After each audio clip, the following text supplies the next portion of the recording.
अच्छा, हम इलेक्ट्रिसिटी में 23 से स्टार्ट करेंगे, फर्स्ट वेरिएंट से। और इसमें कल हमने वेव्स के जो क्वेश्चंस थे वो सॉल्व किए थे, आज इलेक्ट्रिसिटी के क्वेश्चंस करते हैं।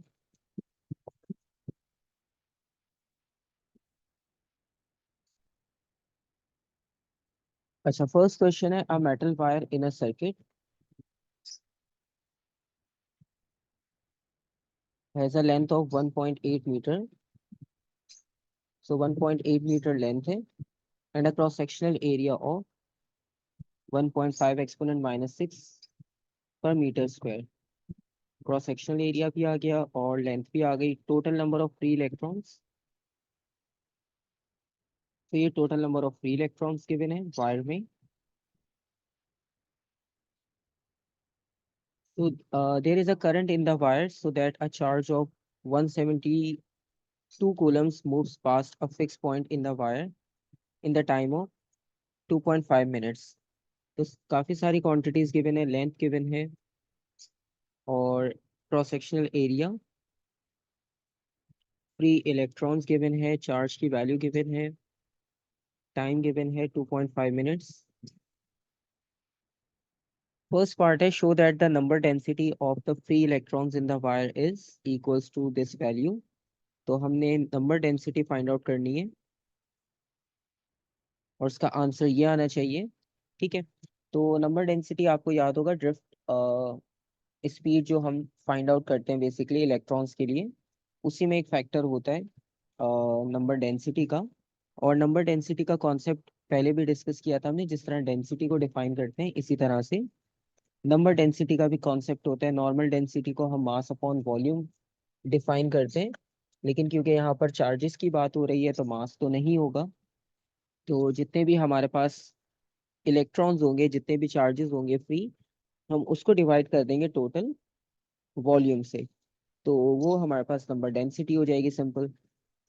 तो नंबर डेंसिटी के लिए टोटल नंबर ये वाले फ्री इलेक्ट्रॉन्स के डिवाइडेड बाय वॉल्यूम।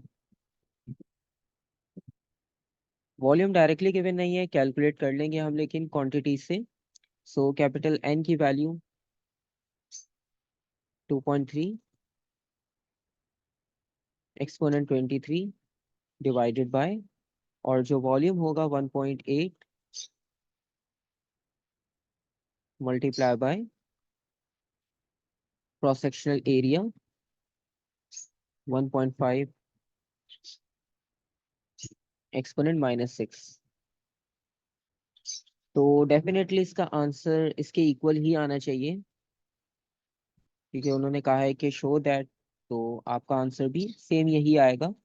कैलकुलेशन आप फिर भी चेक कर लेना, राउंड ऑफ करके यही आंसर सेम होगा। ठीक है, फिर उसके बाद नेक्स्ट पार्ट है, calculate the average drift speed of the free electrons.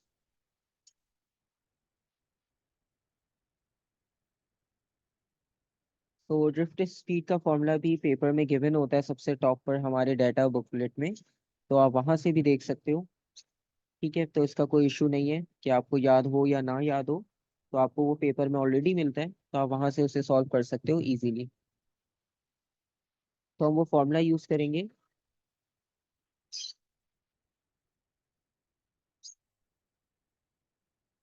तो ये हम करंट के लिए फॉर्मूला यूज करते हैं और इसी में से हम ये कैपिटल वी जो है एवरेज ड्रिफ्ट स्पीड,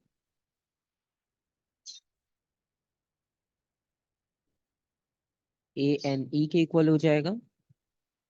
अच्छा, हम क्वांटिटीज देख लेते हैं सारी हैं या नहीं। इलेक्ट्रिक करंट नहीं है गिवन, हमें फाइंड आउट करना पड़ेगा। उसके अलावा क्रॉस सेक्शनल एरिया है, स्मॉल एन की वैल्यू अभी हमने नंबर डेंसिटी कैलकुलेट किया है, और इलेक्ट्रॉन का चार्ज तो कांस्टेंट होता है, वो भी आपके पास ऊपर स्टार्ट में।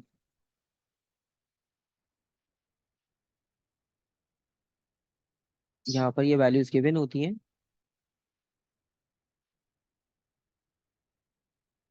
ये रही एलिमेंट्री चार्ज की वैल्यू ई, और ये रही इक्वेशन इलेक्ट्रिक करंट के साथ।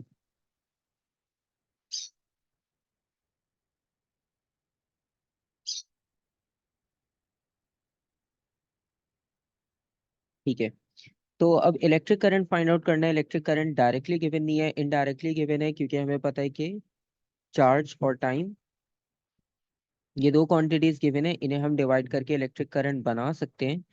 ठीक है, तो electric current will be equals to Q over T divided by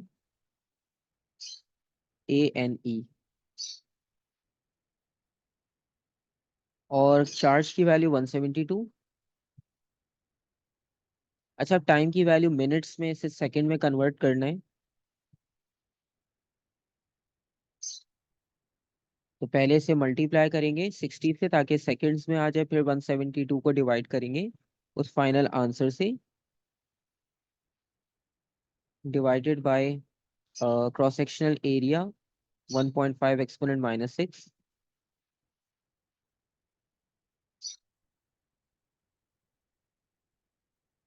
number density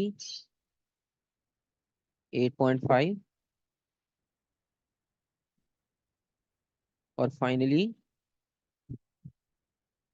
elementary charge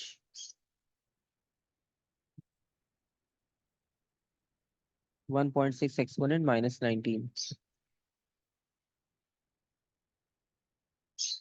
और मैं इसे सिंप्लीफाई करके भी लिख देता हूँ ताकि कैलकुलेशन में कंफ्यूजन ना हो। पहले 25 को 60 से मल्टीप्लाई करते हैं तो 1500, 172 डिवाइडेड बाय 1500।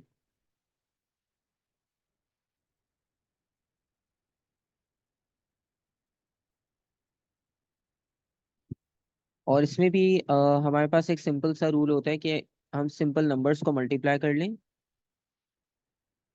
और सब बेस वैल्यूज क्योंकि मल्टीप्लाई हो रही हैं तो हम इनकी पावर्स को ऐड अप कर लेंगे। तो आप इसको ऐसे भी कर सकते हो, जैसे हम 1.5 मल्टीप्लाई बाय 8.5 मल्टीप्लाई बाय 1.6, इन सबको मल्टीप्लाई कर लें, और जो 10 की पावर्स हैं उन्हें हम ऐड अप कर लें, यानी -6। 5.6 into 10 raised to power -5. ठीक है,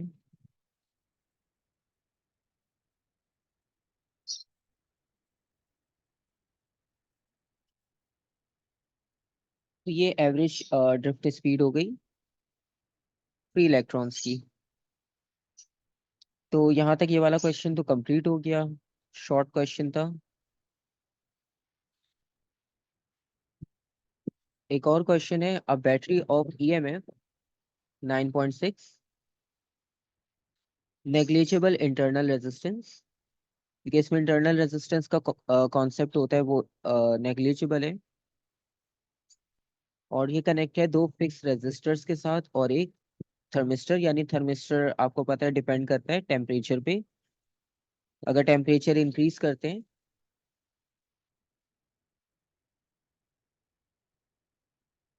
तो रेजिस्टेंस भी रेजिस्टेंस जो है वो डिक्रीज हो जाता है।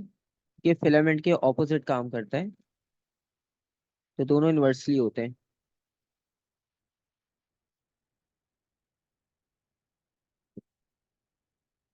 ठीक है, उसके बाद the fix resistors have resistance of 3400 ohms and 5800 ohms। 3400 mention है यहाँ पर, 58 यहाँ पर। और वोल्ट मीटर की रीडिंग जो है वो सर्किट में जो कनेक्टेड है वो 6 वोल्ट है, यानी यहाँ पर आपको रीडिंग मिल रही है 6 वोल्ट। अब ये जो वोल्ट मीटर है बेसिकली ये इन दोनों की कंबाइन वोल्टेज बता रहे हैं, क्योंकि ये दोनों सीरीज में वोल्टेज डिवाइड होता है। तो इन दोनों की जो कंबाइन वोल्टेज है ये वो आपको बता रहा है यहाँ पर 6 वोल्ट। मतलब वो 6 वोल्ट इन दोनों के बीच में डिवाइड होगा। अब वो किस तरह से हो रहा है वो हमें कैलकुलेट करना पड़ेगा, इक्वल नहीं होगा, क्योंकि थर्मिस्टर की वैल्यू नहीं पता हमें रेजिस्टेंस की, सिर्फ फिक्स रेजिस्टर की वैल्यू पता है। फर्स्ट पार्ट में कैलकुलेट करना है current in the resistor 5800 ohms। तो जो 5800 ohms का रेजिस्टर लगा है यहाँ पर, इसमें करंट की वैल्यू को कैलकुलेट करना है सबसे पहले। अच्छा, वैसे अगर हम देखें तो ये तीनों कंपोनेंट्स एक दूसरे के साथ सीरीज में, अगर आप वोल्ट मीटर हटा दो तो ये तीनों सीरीज में कनेक्टेड है। ठीक है। तो आप अगर सिंपल सा लॉजिकल देखो तो ये 34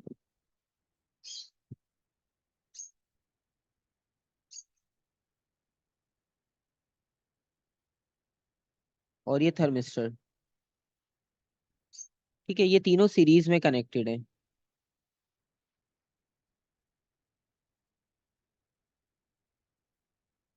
और हमें ये पता है कि सीरीज में करंट की वैल्यू सेम होती है, ठीक है। और करंट की वैल्यू सेम होने का मतलब ये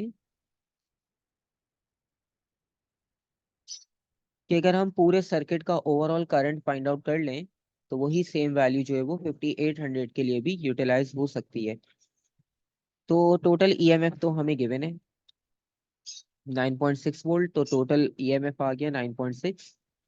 हम सेम फॉर्मूला यूज करेंगे, V equals to I R.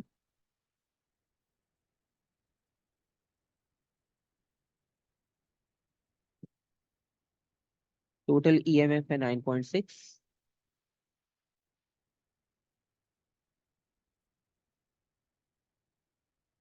और अब इस 9.6 में से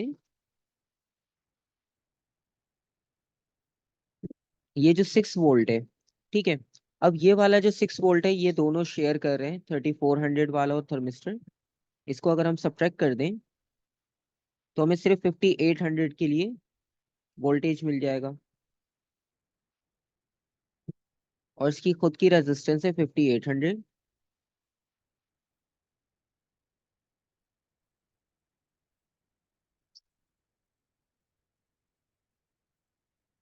इसका मतलब है 3.6 वोल्ट जो है वो 5800 ओम्स का रेजिस्टर शेयर कर रहा है पूरे सर्किट में से, और डिवाइडेड बाय इसकी अपनी रेजिस्टेंस 5800। और आप जैसे डिवाइड करोगे तो आपको फाइनल करंट की वैल्यू मिल जाएगी, और वो पूरे सर्किट में थ्रू आउट सेम रहेगी हर कंपोनेंट के लिए भी, क्योंकि सब सीरीज में कनेक्टेड है।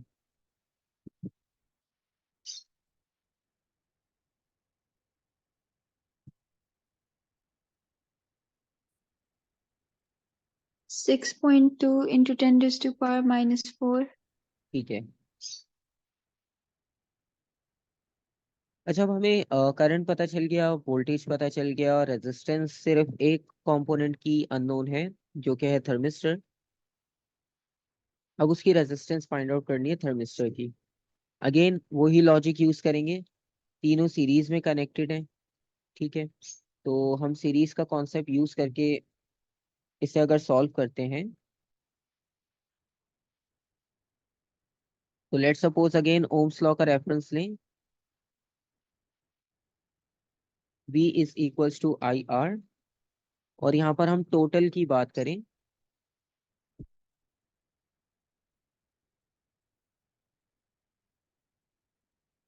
तो टोटल वोल्टेज यानी ईएमएफ 9.6 है। करंट की वैल्यू अभी हमने कैलकुलेट की,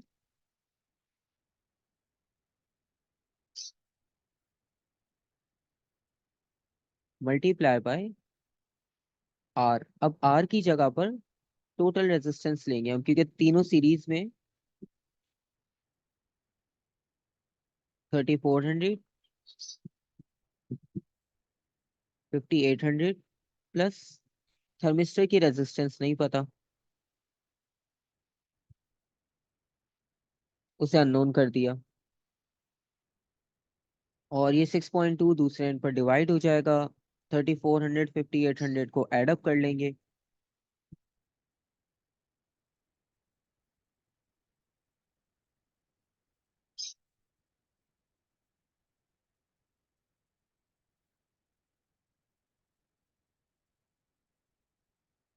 ये 9200 हो जाएगा।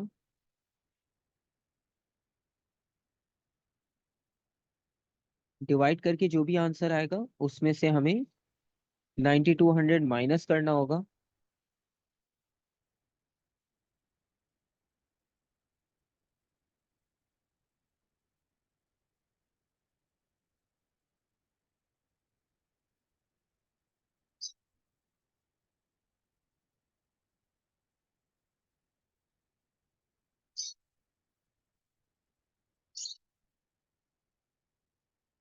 तो अब इससे सब्ट्रैक्ट कर लेंगे तो थर्मिस्टर की रेजिस्टेंस मिल जाएगी।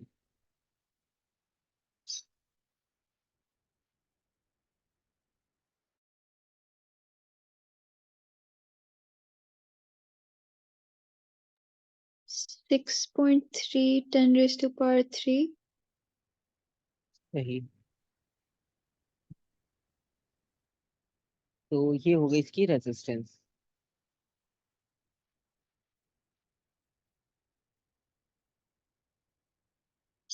और part C, the initial energy stored in the battery is 2.6 exponent 4 joules. EMF अभी भी कांस्टेंट है, अज्यूम ये करना है। Final energy stored find out करनी है बैटरी में after a charge of 330 coulombs has move through it. तो जब 330 कूलम्स का चार्ज यहाँ से मूव कर जाएगा, उसके बाद की जो फाइनल एनर्जी स्टोर्ड होगी वो हमने फाइंड आउट करनी है। तो बेसिकली ईएमएफ 9.6 है, ठीक है, और चार्ज जो है वो हमारे पास 330 है। और अगर हम ईएमएफ की बात करें, ईएमएफ की बेसिक डेफिनेशन हम यूज करते हैं,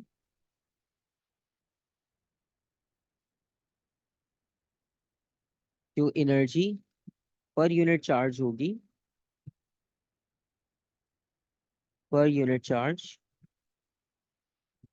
तो ये ईएमएफ की बेसिक डेफिनेशन है, और ईएमएफ की वैल्यू भी गिवन है 9.6,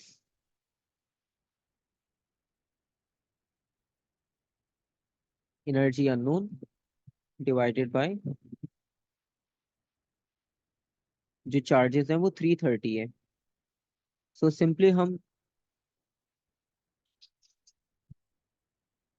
इससे एनर्जी फाइंड आउट कर लेंगे, 9.6 मल्टीप्लाई बाय 330।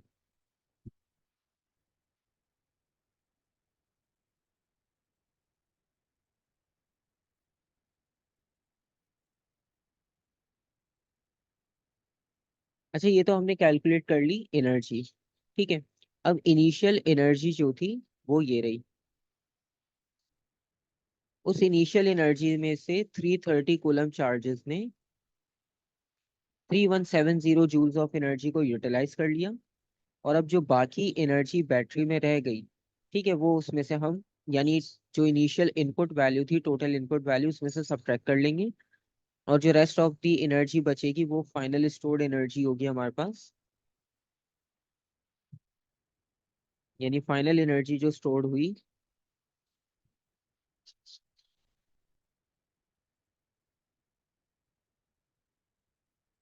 वो इसमें से लेफ्ट आउट एनर्जी होगी,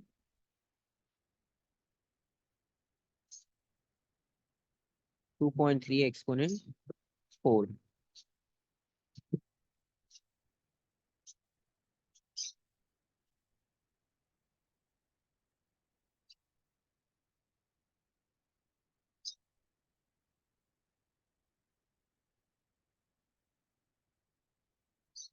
और उसके बाद पार्ट डी है, the environmental conditions change causing an increase in the resistance of the thermistor। तो थर्मिस्टर की जो रेजिस्टेंस है वो इंक्रीज हो गई है। State whether there is a decrease, increase और नो चेंज। अब आपने मेंशन करना है कि ये जो बाकी फैक्टर्स के बारे में वो आपसे पूछ रहे हैं, तो ये इंक्रीज होंगे, डिक्रीज होंगे या सेम रहेंगे। अगर आप यहाँ पर रेजिस्टेंस की बात कर रहे हो थर्मिस्टर की, सो रेजिस्टेंस हमने इंक्रीज कर दी है थर्मिस्टर की। और हमें पता है कि थर्मिस्टर की टेम्परेचर और रेजिस्टेंस का जो रिलेशन है वो इनवर्सली प्रोपोर्शनल होता है। तो ये दोनों तो इनवर्स रिलेशन में होंगे। तो सबसे फर्स्ट वाले क्वेश्चन में जो उन्होंने पूछा आपसे टेम्परेचर के बारे में, तो डेफिनेटली टेम्परेचर जो है वो डिक्रीज हो जाएगा। फिलामेंट में दोनों डायरेक्टली होते हैं, रेजिस्टेंस और टेम्परेचर, और थर्मिस्टर जो है वो उसके ऑपोजिट होता है, यानी वो उसमें इनवर्सली प्रोपोर्शनल होता है, दोनों क्वांटिटीज। और अगर करंट की बात की जाए, तो करंट इंक्रीज होगा, डिक्रीज होगा, या सेम रहेगा, ये आपने बताना है। इसके लिए भी आप चाहो फॉर्मूला से रेफरेंस ले सकते हो। रेजिस्टेंस इक्वल होती है V ओवर पर I। डिक्रीज होगा। बिल्कुल। तो अब आपने रेजिस्टेंस को इंक्रीज किया है, तो करंट तो डिक्रीज हो जाएगा, और वोल्टेज यानी पोटेंशियल डिफरेंस वो भी इंक्रीज। जाएगा। ठीक है। तो current increase, sorry current decrease,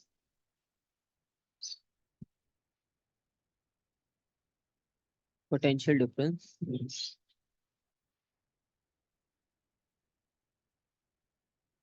increase.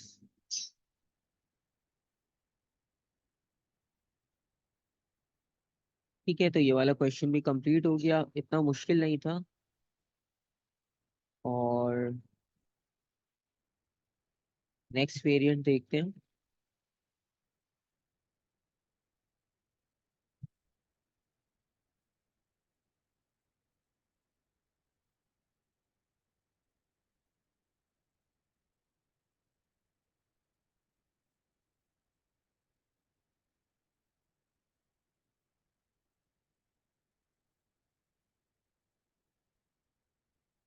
Okay, तो अब इसमें ये है,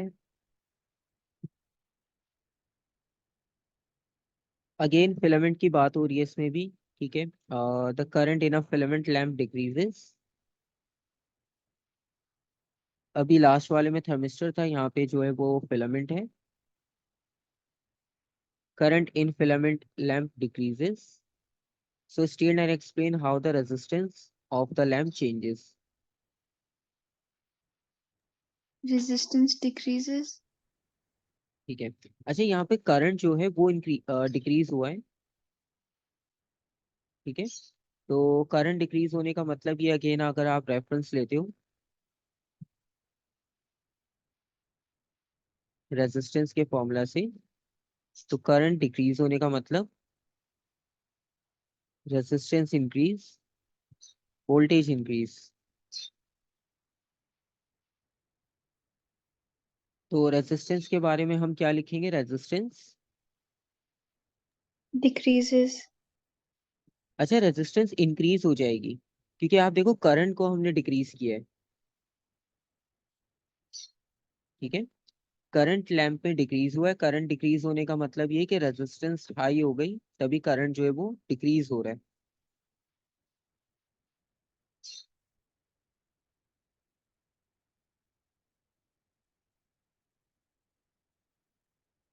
और टेम्परेचर के बारे में क्या लिखेंगे।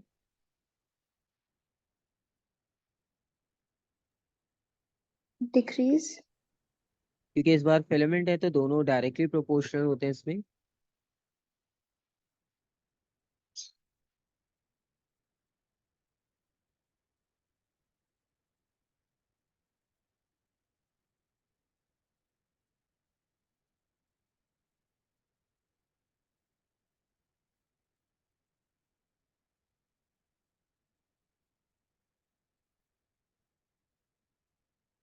और उसके बाद पार्ट बी है, अ cylindrical wire has length capital L, resistance capital R, the total number of free electrons contained in the volume of the wire is capital N. Each free electron has charge E. The potential difference between the ends of the wire is V. Determine expressions in terms of some or all of the symbols E, capital N, R and V. तो इन symbols को use करना है, और आपने expressions बनाने हैं यहाँ पर। सबसे पहले करंट के लिए, तो करंट के लिए आपने फॉर्मूला या जो भी एक्सप्रेशन आप लिख रहे हो, उसमें ये फैक्ट, इन फैक्टर्स के अलावा कोई और नहीं होना चाहिए, इनमें से कुछ हो सकते हैं, सब हो सकते हैं। ठीक है। तो वो आपने देखना है। अब इलेक्ट्रिक करंट का सिंबल हमें पता है आई होता है, और क्योंकि हमारे पास यहाँ पे पोटेंशियल डिफरेंस भी है वी, और रेजिस्टेंस भी है आर, तो इलेक्ट्रिक करंट तो सिंपल है।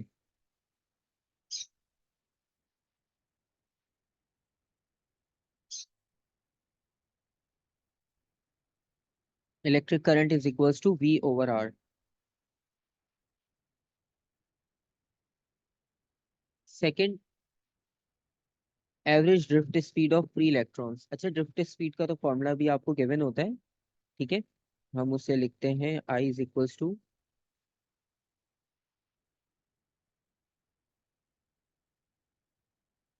अच्छा इसमें स्मॉल n नंबर डेंसिटी है। अब नंबर डेंसिटी जो है वो हमारी रिक्वायरमेंट्स में नहीं है। अगर आप इन सारे सिंबल्स को देखो तो वो उसमें नहीं है। इसका मतलब है नंबर डेंसिटी को हमें चेंज करना पड़ेगा। इसी तरह से क्रॉस सेक्शनल एरिया जो है, क्रॉस सेक्शनल एरिया भी गिवन नहीं है, और स्पीड की वैल्यू भी गिवन नहीं है, चार्ज की वैल्यू भी गिवन नहीं है। तो काफ़ी सारी चीज़ों को यहाँ पर चेंज करना पड़ेगा। अब जैसे इलेक्ट्रिक करंट है, इलेक्ट्रिक करंट को हम रिप्लेस करवा देंगे V ओवर R से, जैसे अभी पहले किया। नंबर डेंसिटी के लिए अभी हमने फॉर्मूला लिखा था पिछले पेपर में भी, कैपिटल N ओवर V, यानी volume multiply by A multiply by V multiply by, और ये चार्ज को हम जो है वो E लिख सकते हैं, क्योंकि E भी रिप्रेजेंट कर रहा है चार्ज को। तो Q की जगह पर हम इसे E से रिप्लेस कर देंगे।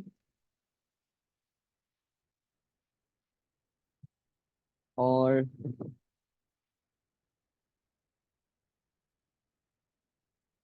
अब ये वाला जो V है बेसिकली ये है वॉल्यूम, ये वॉल्यूम है, ये एवरेज ड्रिफ्ट स्पीड है, और ये पोटेंशियल डिफरेंस। क्योंकि इक्वेशन में तीन वी हो गए हमारे पास, तो पता होना चाहिए कौन सा वी किसको रिप्रेजेंट कर रहा है। तो हम ये जो वॉल्यूम वाला वी है इसे स्प्लिट कर देंगे एरिया इनटू लेंथ में। तो ये वॉल्यूम वाला प्रॉब्लम तो सॉल्व हो जाएगा, क्योंकि हमारे पास यहाँ पर लेंथ तो गिवन है ऊपर की रिक्वायरमेंट में। एरिया को अभी देखते हैं हम क्या कर सकते हैं, क्योंकि ऑलरेडी यहाँ पर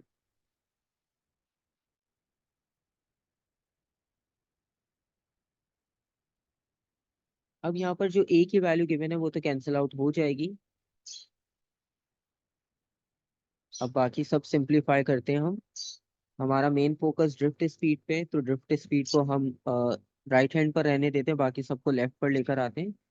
तो ये हो जाएगा V into L divided by N R E is equals to drift speed. ठीक है, अब आप यहाँ पर ये देखो कि ये वाला V जो है वो पोटेंशियल डिफरेंस के लिए हो गया, लेंथ की वैल्यू आ गई यहाँ पर, N की वैल्यू आ गई, R और E। तो ये सारे फैक्टर्स अब कंडीशन के अकॉर्डिंग जो है वो वैलिड है। तो ये जो आपके पास फाइनल ड्रिफ्ट स्पीड की वैल्यू बनी है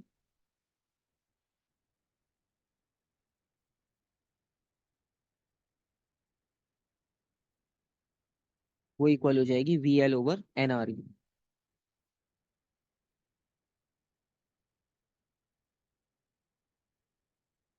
और फाइनल पार्ट में पूछ रहे हैं द एवरेज टाइम टेकन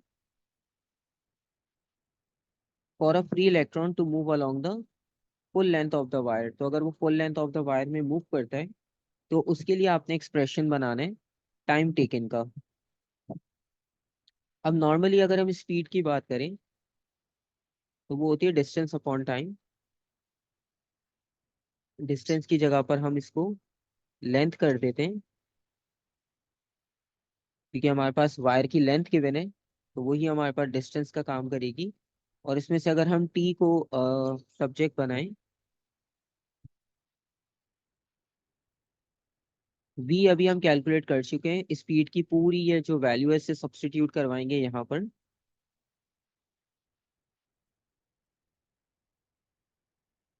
ये सब्स्टिट्यूट होकर आएगी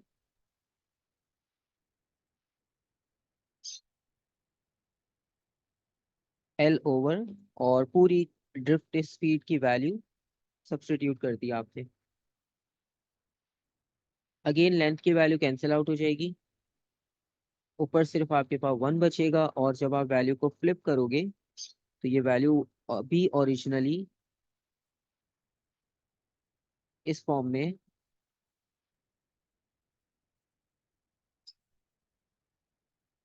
और हम इसे फ्लिप करेंगे तो ये NRE/V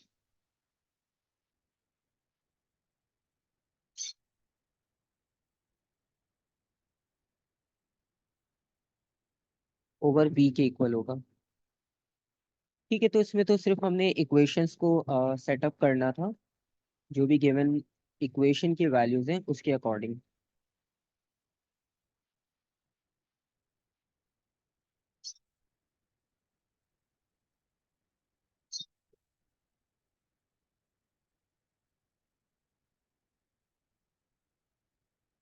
और फिर है question number 7। A battery of EMF, again EMF given a 9 volt and negligible internal resistance is connected to a light dependent resistor LDR and a fixed resistor as shown in figure 7.1। और values given है resistance की, LDR की 1800 है, fix resistance की 1200 है, और हमने calculate करना है potential difference across the LDR।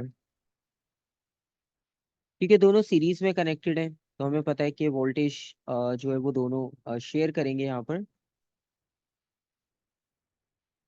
उसके अकॉर्डिंगली अगर हम देखें तो दोनों में करंट की वैल्यू सेम होगी, क्योंकि दोनों सीरीज कॉम्बिनेशन में, और सीरीज कॉम्बिनेशन में होने की वजह से दोनों में करंट की वैल्यू सेम होगी। तो हम उसी सेम आइडिया को यूज करेंगे। लेट्स सपोज अगर यहाँ से फ्लो जो कर रहा है वो करंट आई की वैल्यू है, तो यहाँ से भी जो फ्लो कर रहा है वो भी आई के इक्वल होगा।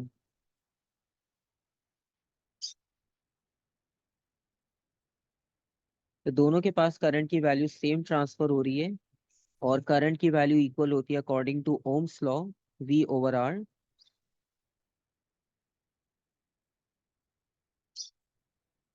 एक LDR के लिए हो गया और एक फिक्स रेजिस्टर।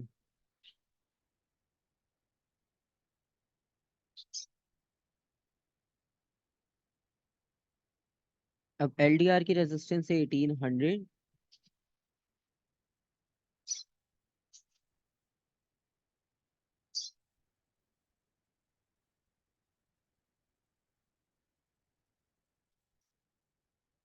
और जो टोटल EMF है वो है 9 वोल्ट।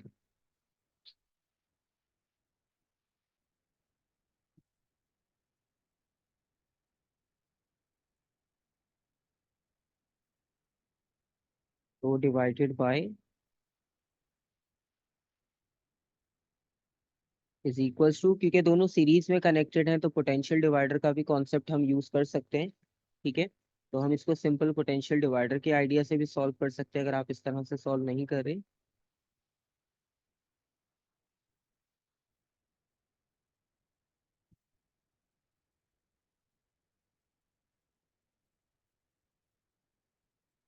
क्योंकि उन्होंने हमसे LDR के बारे में पूछा है,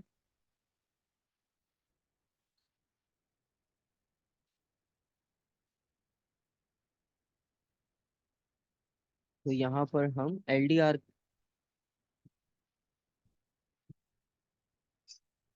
की वैल्यू फाइंड आउट करें तो ये हो जाएगा 1800 डिवाइडेड बाय, दोनों की रेजिस्टेंस ऐड होगी,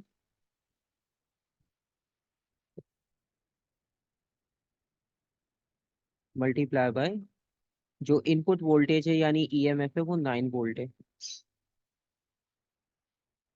मल्टीप्लाई बाय 9। और नॉर्मली पोटेंशियल डिफरेंस का जो हम फॉर्मूला लिखते हैं, तो उसका फॉर्मूला इस तरह से लिखते हैं हम, V output is equals to जो भी रेजिस्टेंस होगी जिसके साथ वोल्ट मीटर कनेक्टेड होगा उसे ऊपर लिखा जाता है,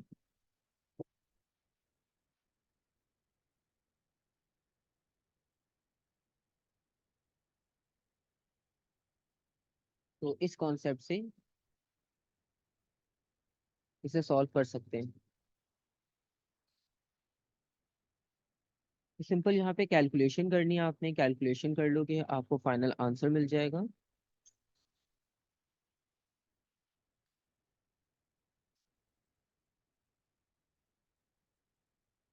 5.4 वोल्ट। तो टोटल 9 में से 5.4 जो है वो LDR कंज्यूम कर रहा है। जो बाकी रिमेनिंग वोल्टेज होगा वो फिक्स रजिस्टर के पास चला जाएगा, यानी 3.6 वोल्ट्स।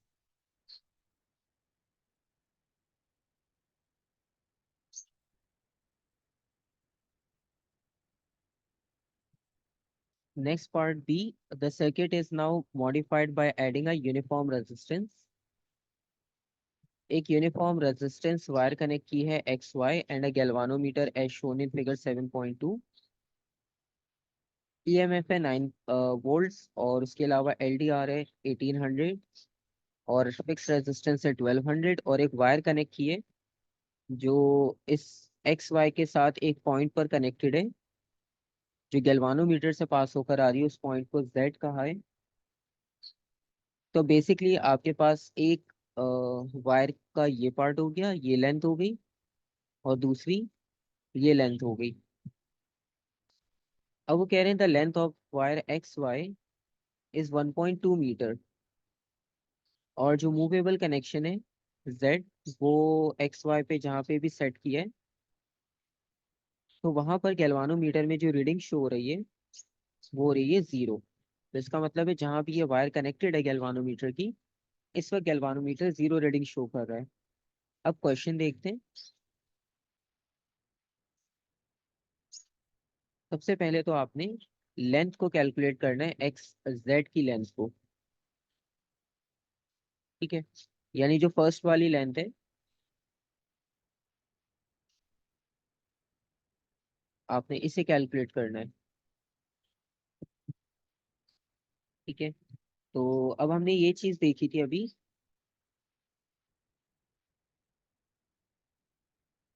ये जो लेंथ है एक्स जेड, यहाँ पर हमारे पास आ रहा है ये LDR, और LDR का पोटेंशियल अभी हमने कैलकुलेट किया था 5.4।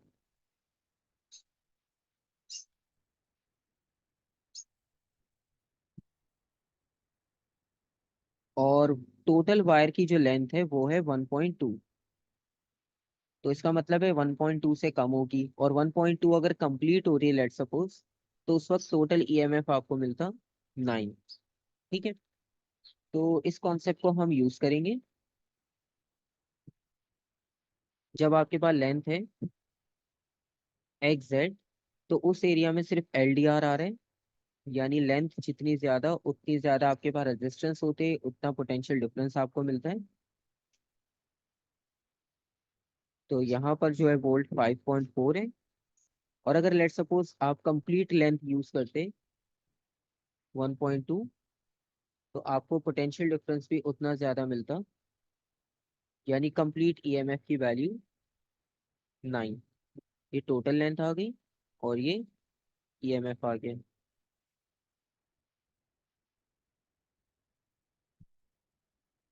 तो अब हम इसमें से सिंपल जो है वो कैलकुलेट कर सकते हैं लेंथ।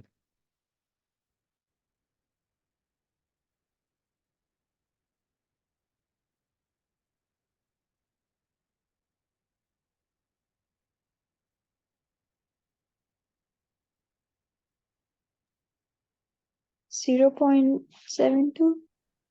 0.72। ठीक है, part 2, the environmental conditions change. Again environmental conditions change के साथ पूछ रहे हैं, और इस बार रेजिस्टेंस हो गई डिक्रीज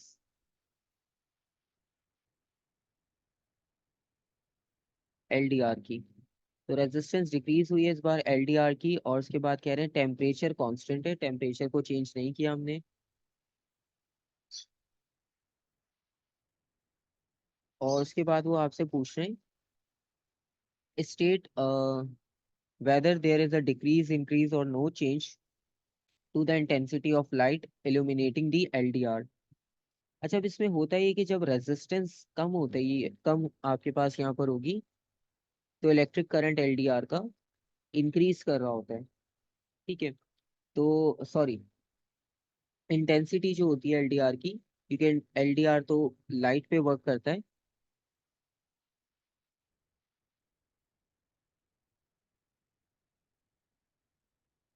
लाइट डिपेंडेंट रेजिस्टर है, तो इसकी लाइट की इंटेंसिटी जो है वो इंक्रीज होगी।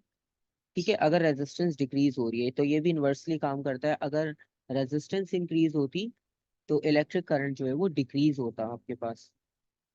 तो इससे हमें पहली वाली क्वांटिटी का तो आइडिया हो जाएगा, क्योंकि दोनों इन्वर्सली काम करते हैं। तो रेजिस्टेंस डिक्रीज हो रही है तो डेफिनेटली इंटेंसिटी जो है वो इंक्रीज हो जाएगी।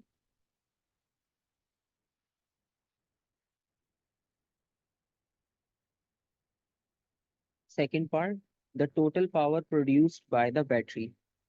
अब पावर के बारे में बताना है। अच्छा, पावर के लिए बेसिकली इन्होंने इसलिए पूछा क्योंकि कल हम वेव्स कर रहे थे, तो उसमें इंटेंसिटी का फॉर्मूला जो होता है, पावर पर यूनिट एरिया, तो उसके अकॉर्डिंगली अगर हम देखें तो इंटेंसिटी डायरेक्टली प्रोपोर्शनल है पावर के। तो जितनी ज्यादा इंटेंसिटी उतनी ज्यादा पावर। तो इंटेंसिटी इंक्रीज हो रही है तो पावर भी इंक्रीज होनी चाहिए।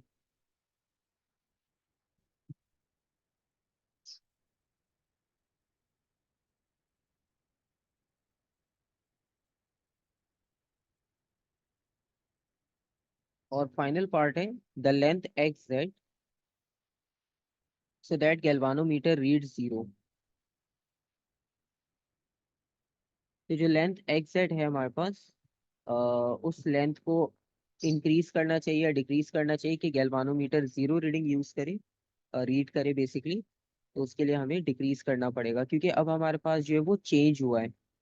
रेजिस्टेंस डिक्रीज हो गई और इंटेंसिटी इंक्रीज हो रही है। तो इस लेंथ को भी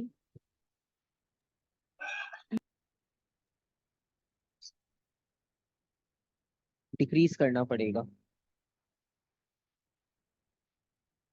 तो ये जो एक्स जेड अभी हमारी लेंथ थी, ये पूरी, इसे भी डिक्रीज करना पड़ेगा, तो गैल्वानोमीटर जीरो रीडिंग आपको शो करेगा।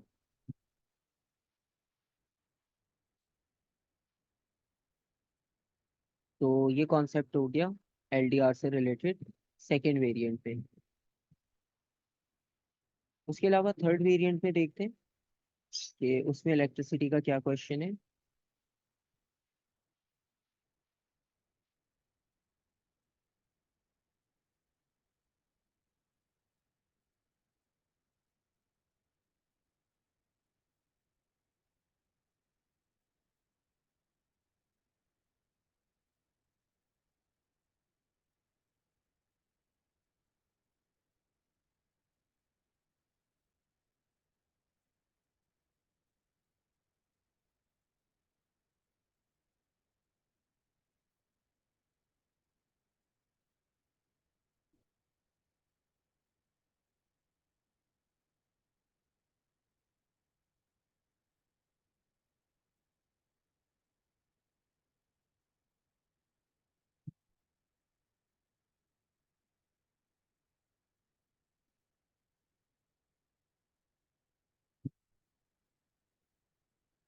अच्छा, यहाँ पर भी एलडीआर के सेटअप से स्टार्ट हो रहा है।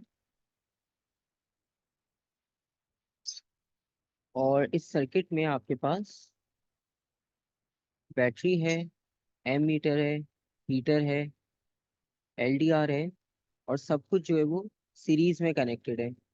तो सीरीज में कनेक्टेड है तो इजी है बनाना आपके पास। और बैटरी की इंटरनल रेजिस्टेंस नेग्लिजिबल है। और एक वोल्ट मीटर कनेक्ट करना है हीटर के साथ, डेफिनेटली पैरेलल होगा। और सर्किट डायग्राम कंप्लीट करनी है। ठीक है, तो इसमें सबसे पहले आपको सारे जो है वो सिंबल्स याद होने चाहिए। ठीक है, अब लेट सपोज ये पॉजिटिव एंड है और ये नेगेटिव है, तो पॉजिटिव के एंड पर हम एमीटर कनेक्ट करेंगे ताकि हम करंट मेजर कर सके टोटल। उसके बाद एमीटर आ गया, बैटरी आ गई, उसके बाद हीटर है, हीटर कनेक्ट कर दिया।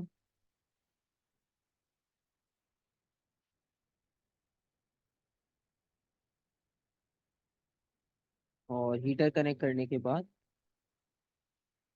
LDR आ जाएगा।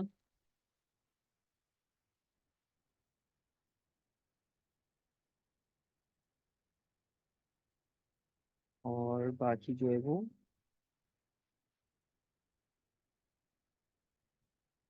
फाइनली उन्होंने कहा था कि आप जो है वो वोल्ट मीटर भी कनेक्ट करना पैरेलल में हीटर के साथ। ये आ गया वोल्ट मीटर। ठीक है, तो यहाँ पर हो गया circuit complete.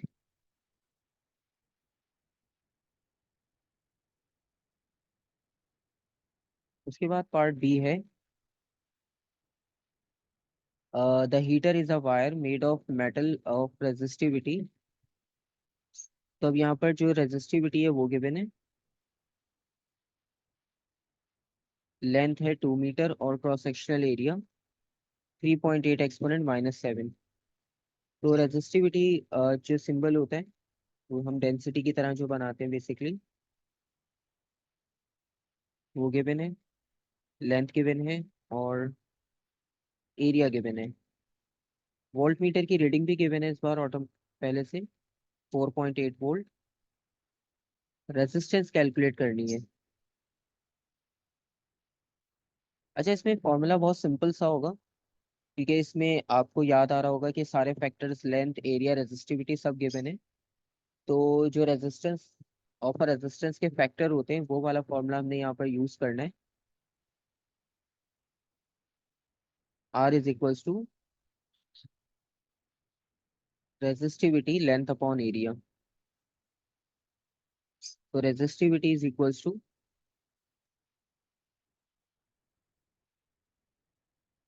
1.1 exponent -6 multiply by 2 divided by cross sectional area 3.8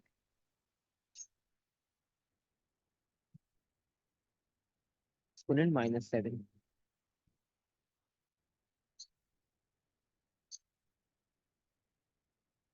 और फाइनल आंसर आपको मिल जाएगा इससे।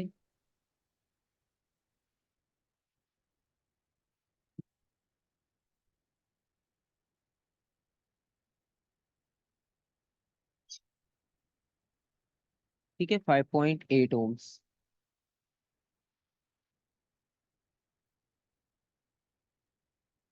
और उसके बाद रीडिंग बतानी है एम मीटर की, यानी करंट फाइंड आउट करना है आपने। तो करंट के लिए अगेन ओम्स लॉ यूज करेंगे।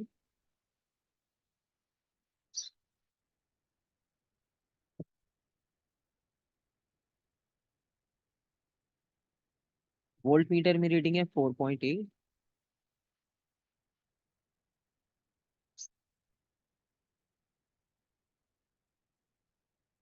Divided by resistance. अभी हमने 5.8 कैलकुलेट की है, और ये अभी हम सिर्फ हीटर की बात कर रहे हैं, पूरे सर्किट की बात नहीं कर रहे।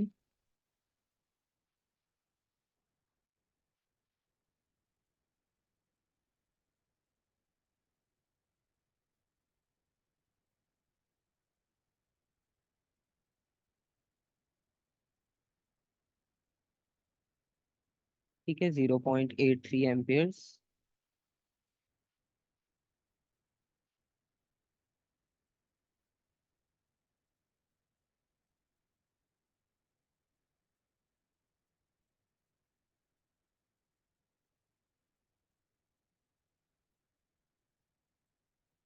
उसके बाद है the heater is replaced by a new wire. Heater को रिप्लेस किया है एक न्यू वायर से, और न्यू वायर जो है वो सेम मेटल की बनी है जैसे कि वायर बनी हुई थी। सेम लेंथ है, डायमीटर लेकिन उसका इंक्रीज कर दिया, और रेजिस्टेंस सेम है, उसमें भी कोई चेंज नहीं आया। और अब आपने एक्सप्लेन ये करना है weather a new wire has a resistance that is greater than, less than or the same as that of the wire in part B। अब आपने ये बताना है कि हमने सर्किट में जो चेंजेस किए हैं उनमें से चेंजेस सिर्फ ये किए कि हमने लार्ज डायमीटर यूज किया है।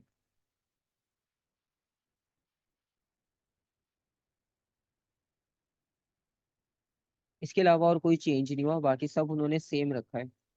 तो डायमीटर चेंज करने की वजह से आपको क्या लगता है कि जो न्यू वायर की रेजिस्टेंस है वो सेम होगी, ग्रेटर होगी या लेस होगी?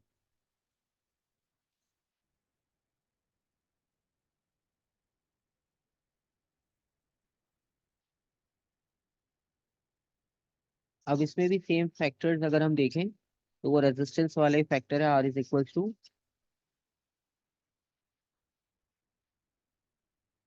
Resistivity into length over area. अब यहाँ पर एरिया, डायमीटर जो है बेसिकली वो एरिया के साथ लिंक होगा, क्योंकि डायमीटर को हाफ करेंगे रेडियस और पाई आर स्क्वायर से जो है वो हम एरिया बना सकते हैं। तो बेसिकली एरिया आपने इंक्रीज कर दिया तो रेजिस्टेंस क्या होगी, डिक्रीज हो जाएगी, क्योंकि बाकी सब में तो कोई चेंज नहीं आ रहा।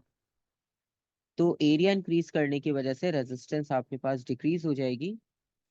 तो बेसिकली हम इन शॉर्ट ये लिख सकते हैं,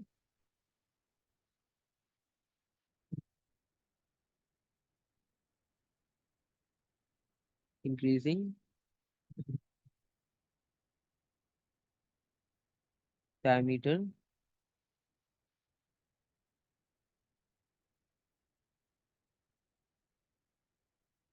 increases the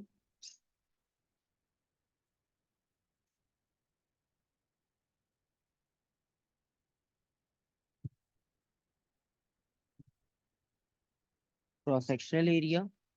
और क्रॉस सेक्शनल एरिया इंक्रीज होने का मतलब ये है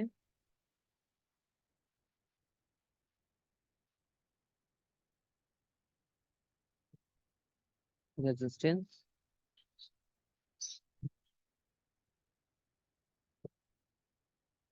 ऑफ न्यू वायर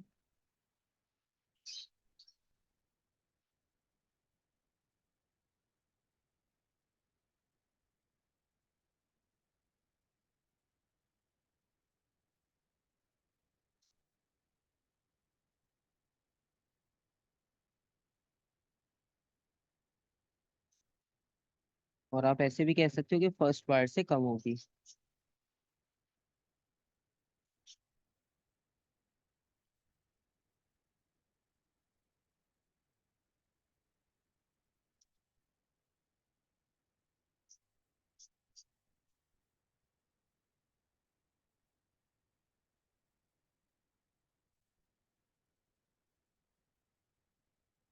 और पार्ट टू है state and explain whether the new reading on the volt meter is greater then, less than और इक्वल टू 4.8।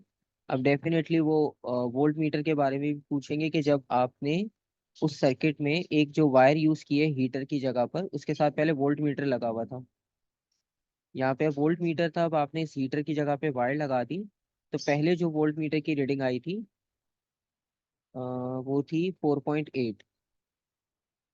अब वो नेक्स्ट पार्ट के लिए पूछ रहे हैं कि वोल्ट मीटर की रीडिंग जो है वो उसमें क्या इफेक्ट आएगा, ये आपने बताना है। अब इसमें होगा ये कि हमें पता है कि अगर रेजिस्टेंस बढ़ती है तो वोल्टेज भी इंक्रीज होता है, यानी पोटेंशियल डिफरेंस। लेकिन यहाँ पर तो रेजिस्टेंस कम हो गई। तो रेजिस्टेंस कम होने की मतलब ये हुआ कि जो न्यू रीडिंग होगी वोल्ट मीटर में वो भी लेस होगी। तो हम यहाँ पर लिखेंगे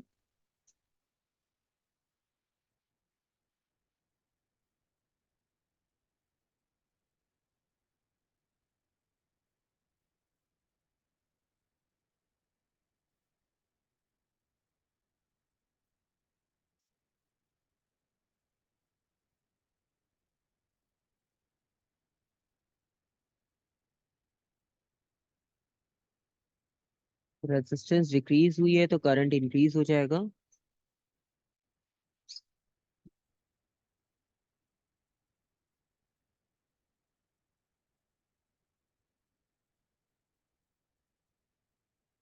और जो एल डी आर का पोटेंशियल डिफरेंस है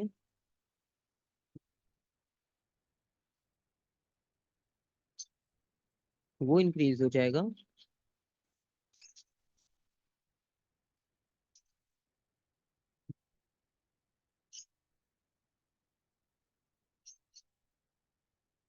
और जो वोल्ट मीटर की रीडिंग होगी जो वायर के साथ कनेक्ट है उसकी वैल्यू लेस देन 4.8 हो जाएगी।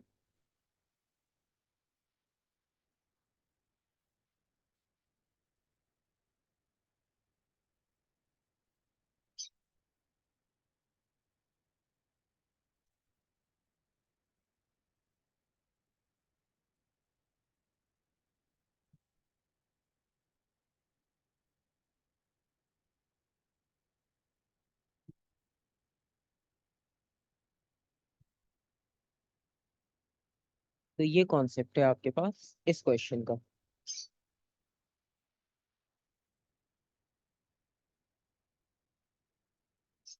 तो ये वाला पार्ट भी कंप्लीट हो गया।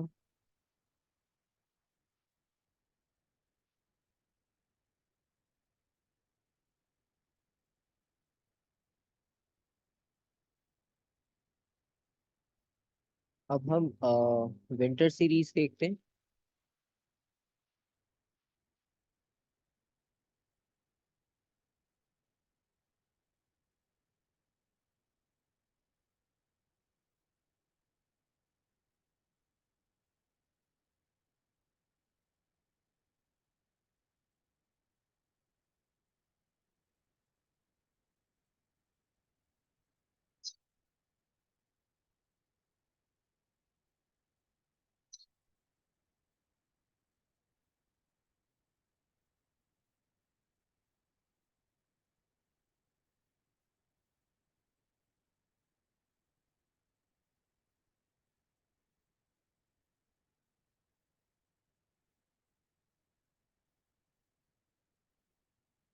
अच्छा, किरचॉफ्स के दो लॉज थे। एक बना था करंट के लिए कि जो जंक्शन पे करंट रिसीव होगा, और जितना करंट रिसीव होगा वो डिवाइड हो जाता है। लेट्स सपोज अगर ब्रांचेस में डिवाइड हो रहा है तो वो एक पॉइंट पर आकर जब वापस मिलेगा तो वो इनपुट आउटपुट करंट की वैल्यू सेम होती है। ठीक है।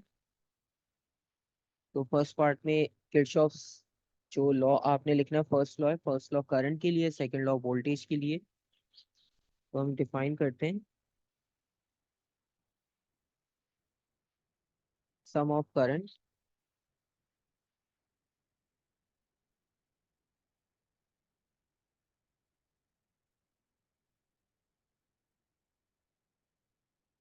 Entering a junction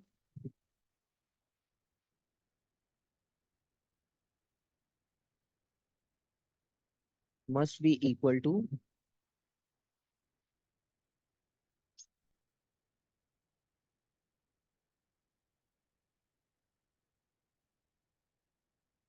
some of current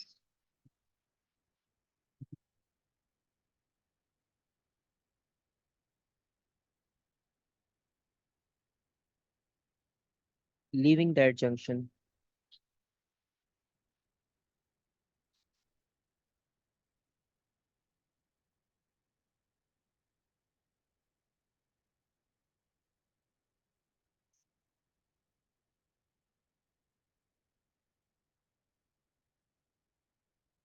और पार्ट बी में एक बैटरी कनेक्टेड है, दो रेजिस्टर्स हैं पैरेलल में कनेक्टेड है, resistor X, resistor Y. The resistance of resistor X is greater than the resistance of resistor Y. यानी अगर यहाँ पर रेजिस्टेंस एक्स की बात करें,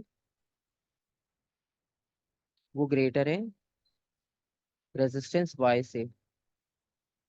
और सबसे फर्स्ट पार्ट में पूछ रहे हैं state and explain which resistor dissipates more power. तो सबसे ज्यादा पावर कौन सा डिसिपेट करेगा बेसिकली, अगर आप यहाँ पर देखो रेजिस्टेंस के रेफरेंस से, तो पावर का फॉर्मूला होता है पावर डिसिपेशन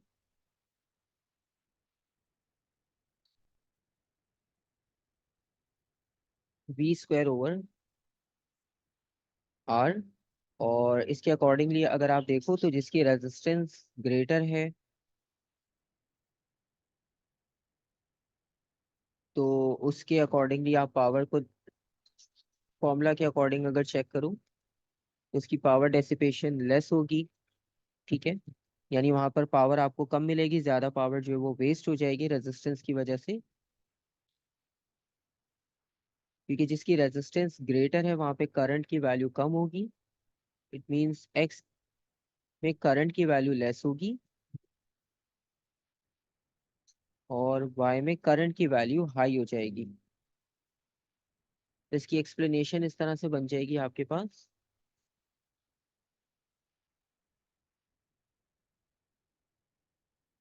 बोथ आर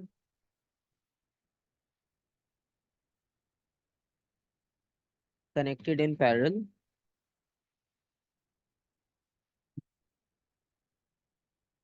दोनों पैरेलल में कनेक्टेड हैं। तो इनका वोल्टेज तो सेम होगा।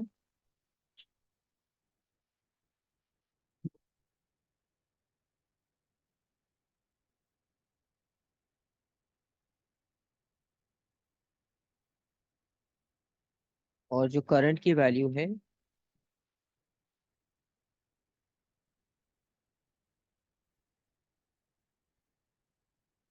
वो ग्रेटर होगी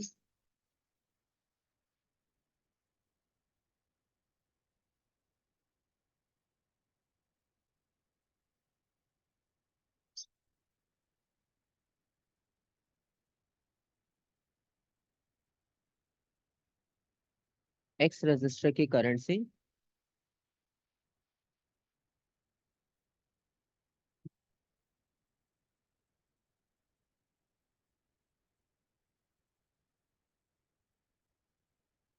and since R x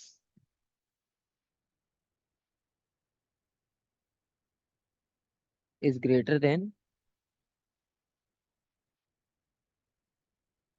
R Y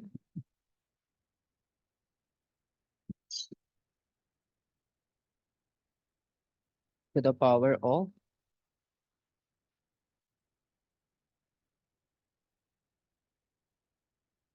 resistor y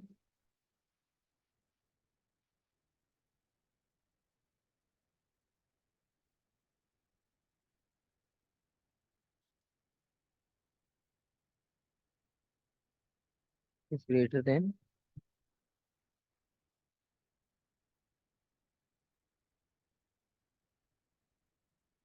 resistor x।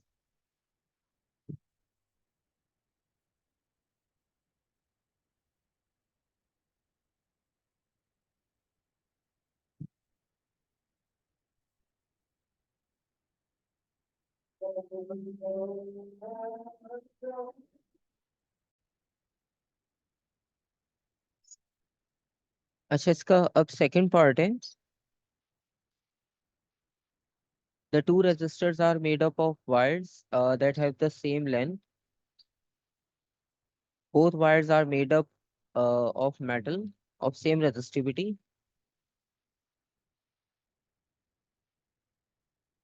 State and explain which resistor is made of wire with larger cross sectional area। तो कौन सा रेजिस्टर जो है वो आपने ये एक्सप्लेन करना है। जिसकी लार्ज क्रॉस सेक्शनल एरिया है, तो कौन सा resistor large cross sectional area से बना है।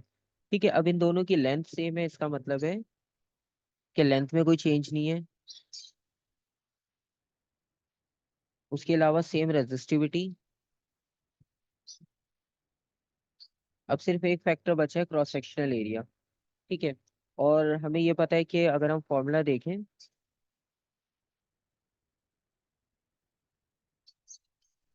तो रेजिस्टेंस और cross sectional area inversely proportional होते हैं। तो ये दोनों है इनवर्सली प्रोपोर्शनल। तो इसका मतलब ये हुआ कि जो रेजिस्टेंस है वो y की कम है। Resistance y is less than resistance x। तो जिसकी रेजिस्टेंस कम है उसका क्रॉस सेक्शनल एरिया ज्यादा होगा। ठीक है, मतलब अगर आप यहाँ पर क्रॉस सेक्शनल एरिया बढ़ा दो तो रेजिस्टेंस कम हो जाएगी, और वो रेजिस्टेंस कम जो है वो y की है। तो इसके अकॉर्डिंगली आप यहाँ पे इसे एक्सप्लेन कर सकते हो।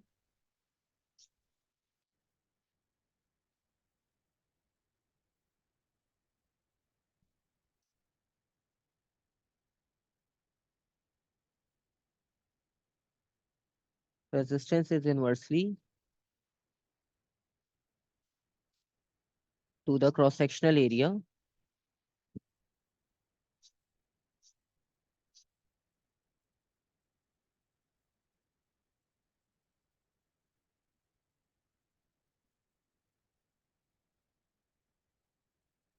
तो resistance of wire y is less than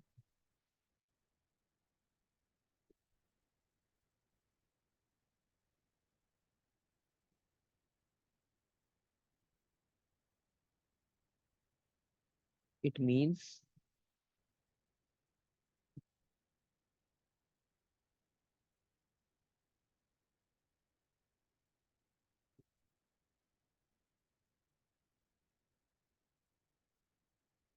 the cross sectional area of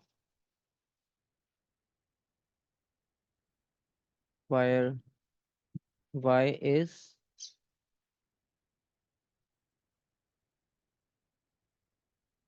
greater than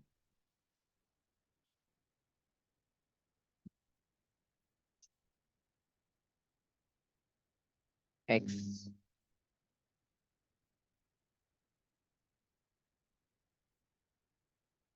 तो ये वाला पार्ट हो गया इसका, और उसके बाद नेक्स्ट पार्ट देखते हैं।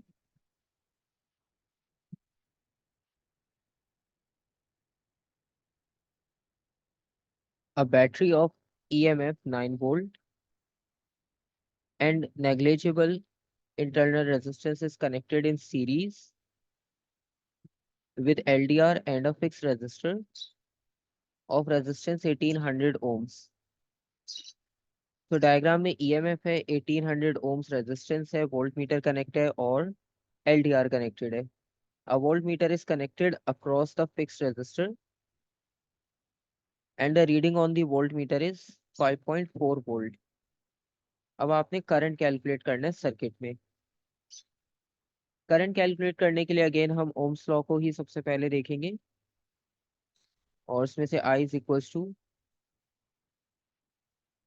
V ओवर R को यूज करेंगे। टोटल अभी बात हो रही है कि आपने करंट कैलकुलेट करना है सर्किट का, वोल्ट मीटर की रीडिंग है यहाँ पर 5.4। ठीक है, दोनों कंपोनेंट सीरीज में लगे हुए हैं, तो अगर हम किसी एक के लिए भी कैलकुलेट कर लें तो हमें ओवरऑल का करंट मिल जाएगा। तो यहाँ पर जो वोल्ट मीटर है वो 5.4 की रीडिंग दे रहा है आपको, और जो रेजिस्टेंस है इसकी वो 1800 है। तो अगर हम सिर्फ इस पार्ट में भी करंट कैलकुलेट कर लें तो वो ओवरऑल सबके लिए सेम रहेगा।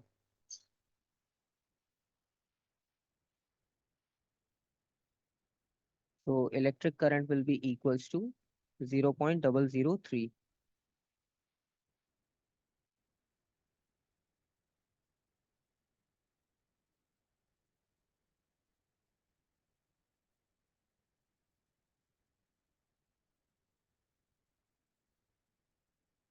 और next part, calculate the resistance R L of the LDR। अब आपने रेजिस्टेंस कैलकुलेट करनी है LDR के लिए। तो LDR का जो वोल्टेज होगा, यानी जो इसका पोटेंशियल डिफरेंस होगा, वो हम 9 में से सब्ट्रैक्ट कर लेंगे, 9 माइनस 5.4। तो जो रिमेनिंग होगा वो इससे मिल जाएगा 3.6। करंट की वैल्यू सेम होगी 0.003। तो रेजिस्टेंस भी इजीली कैलकुलेट कर सकते हैं हम। R is equals to V over I। Potential difference हमने सब्ट्रैक्ट करके फाइंड आउट कर लिया, 3.6 होगा, और करंट की वैल्यू 0.003, और ये इक्वल होगा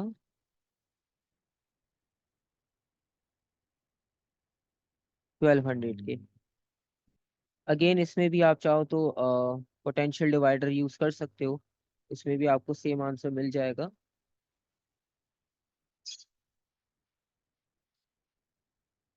और उसके बाद फाइनल पार्ट है, the intensity of the light illuminating the LDR increases by reference to the current in the circuit। State and explain the change if any to the voltmeter reading। तो intensity यहाँ पर जो है वो increase कर दी, intensity increase कर दी,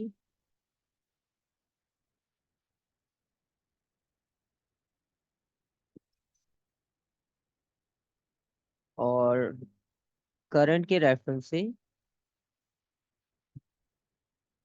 आपने बताना है कि वोल्ट मीटर में कोई चेंज आएगा या नहीं आएगा। तो LDR के बारे में हमें पता है कि अगर if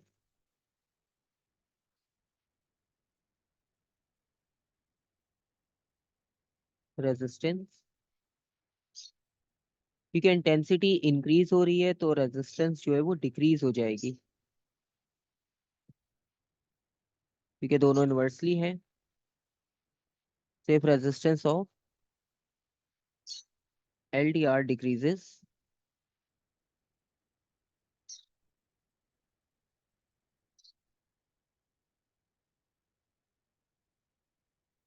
potential difference also decreases.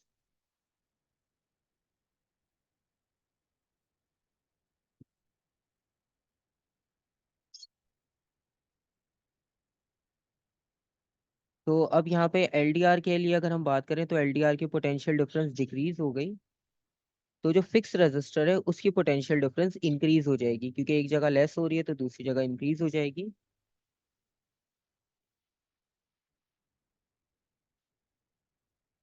तो potential difference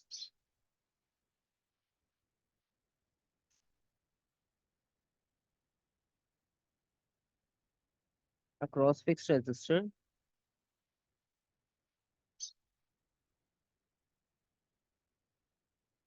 increases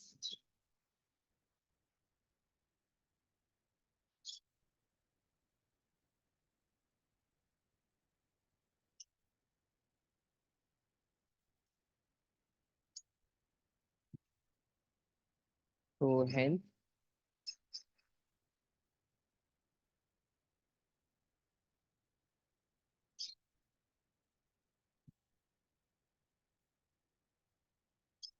the voltmeter reading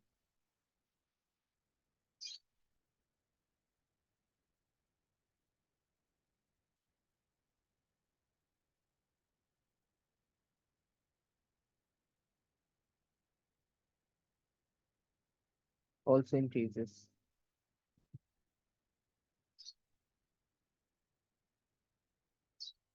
तो ये आपके पास ये वाला पार्ट भी क्वेश्चन का कंप्लीट हो गया।